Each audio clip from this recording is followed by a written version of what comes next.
Hello friends, ഒരു 5 kilo watt on grid solar power പ്ലാന്റിൻ്റെ വിശേഷങ്ങളുമായിട്ടാണ് ഇന്ന് ഈ വീഡിയോയിൽ വന്നിരിക്കുന്നത്.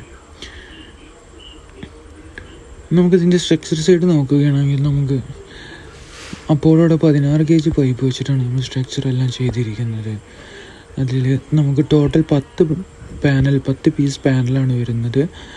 അതിൽ നമ്മൾ 5 വീതം 2 ലെയറായിട്ട് ചെയ്യാൻ വേണ്ടിയിട്ടാണ് നമ്മൾ സ്ട്രക്ചർ ചെയ്തിരിക്കുന്നത്. അതിൽ നമ്മൾ ഉപയോഗിച്ചിട്ടുള്ളത് 2.5x1.5 പൈപ്പുകളും 1 ഇഞ്ചിൻ്റെ പൈപ്പുകളുമാണ് നമ്മൾ ഉപയോഗിച്ചിരിക്കുന്നത്. ആഫ്റ്റർ പാനൽ അസംബ്ലിങ് നമുക്ക് ഇങ്ങനെയാണ് നമ്മൾ വിഷ്വൽ വരിക. നമുക്ക് ലൈറ്റ്നിങ് അറസ്റ്റർ 10 പാനൽസ് എല്ലാം നമുക്ക് വീഡിയോയിൽ വ്യക്തമായി കാണാം. അതിൻ്റെ ഫ്രണ്ടിലായിട്ട് വാഷിങ്ങിന് വേണ്ടിയിട്ട് പോകാൻ ചെറിയൊരു സ്പേസ് നമ്മൾ കൊടുത്തിട്ടുണ്ട്. ഇതിൽ നമ്മുടെ ഇൻവെർട്ടർ വന്നിട്ടുള്ളത് സോളേറ എന്ന് പറഞ്ഞ ബ്രാൻഡിൻ്റെ ഇൻവെർട്ടറാണ്. കൂടാതെ നമുക്ക് ACDB DCB DB കാണാം. എർത്തിങ്ങിലോട്ടുള്ള കേബിൾസ് പോകുന്ന പൈപ്പിംഗ് കാണാം.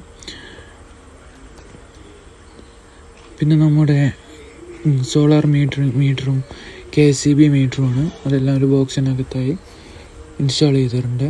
തൊട്ടടുത്തായിട്ട് തന്നെയാണ് KCB മീറ്ററും വരുന്നത്. മുകളിൽ നിന്ന് നമ്മൾ ഇതുവഴിയാണ് പൈപ്പെല്ലാം വയറെല്ലാം താഴോട്ട് കൊണ്ടിരുന്നത്. ലൈറ്റ്നിങ് അറസ്റ്റിൻ്റെ കേബിളും അവിടെ ആയിട്ട് കാണാം. അപ്പോൾ ഓവറോൾ ഇതാണ് നമ്മുടെ സൈറ്റിൻ്റെ condition. 5 kilo watt on grid solar power plant. Thank U.